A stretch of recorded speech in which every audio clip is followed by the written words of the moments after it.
So we're using the squat, the bodyweight squat, meaning just no external load. We're using the squat for a couple of purposes. One, obviously, training leg strength, a lot of quad development there.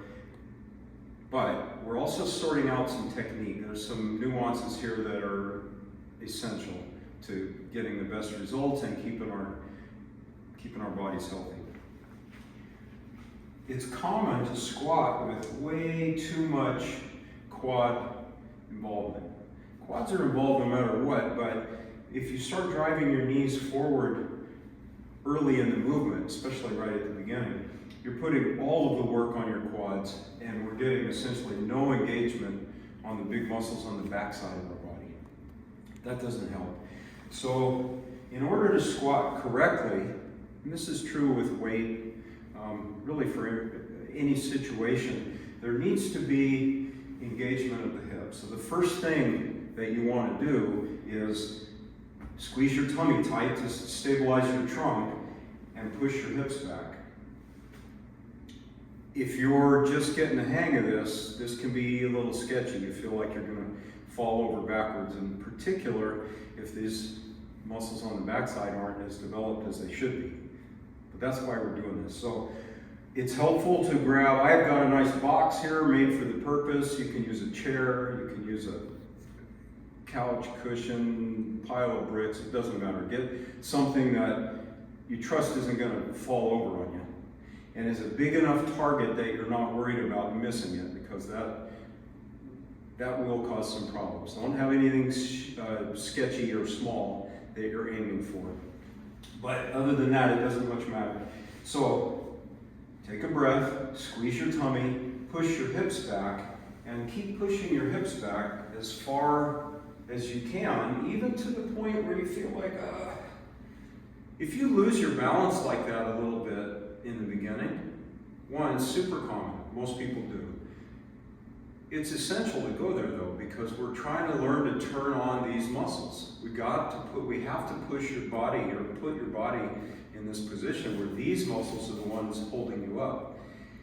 If you're not used to doing it that way, you will fall down a little. That's why we're using the box.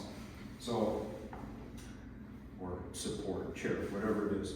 Take a breath, squeeze your tummy, push your hips back, keep pushing your hips back. Focus on that motion. I'm not squatting down. Don't let those knees shoot forward on you. Sit back, back, back, back, back. From here, you can stop if you need to, or not. Watch what I'm going to do. I'm going to lean forward just enough to be able to reestablish my balance without having to shoot knees forward, right? Don't scoop you up like this. Again, that's all quads. As you play with this, you'll start to really feel the difference. Very quickly, you'll be able to feel when your glutes are doing the work versus all in your quads. So from here, push your hips back, find your balance, take your time getting there. Weight should be on your heels, then drive up to your heels, squeezing your glutes as you finish up opening your hips. Hips back, hips forward, hips back, hips forward. You'll notice knees. My knees come forward a little bit, in particular toward the bottom of the motion. If we go all the way down without a box, knees end up coming forward quite a bit at the bottom. That's fine. That's not what we're trying to do here though. Hips back, hips forward. You want, for the time being, when you're using a box like this, a support of any type like this, you want to minimize this forward knee translation. Keep those knees as stable and still in space as you're able to, and make this motion about hips. Hips back, hips forward. One last thought on height. It might be necessary in the beginning to start really high. This is going to be super high. Doesn't matter, it'll just illustrate the point. But if you have to start with something almost like this, and what I mean by if you have to, you get to a point where your hips are back and you can't support yourself and you fall back a little.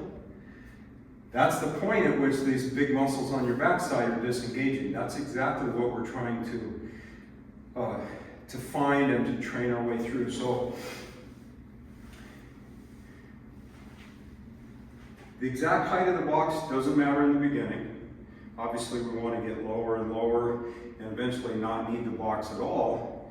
In the beginning, try to find some height for your support that's just below where you're starting to feel sketchy, starting to feel like you're going to lose your balance. We want it to be a little too low. You need that so that you have a goal to work toward it, a range where your body is out of its comfort zone a little bit, but you'll quickly get past that. And then over time, lower the box, lower it, and at some point, you don't need the box.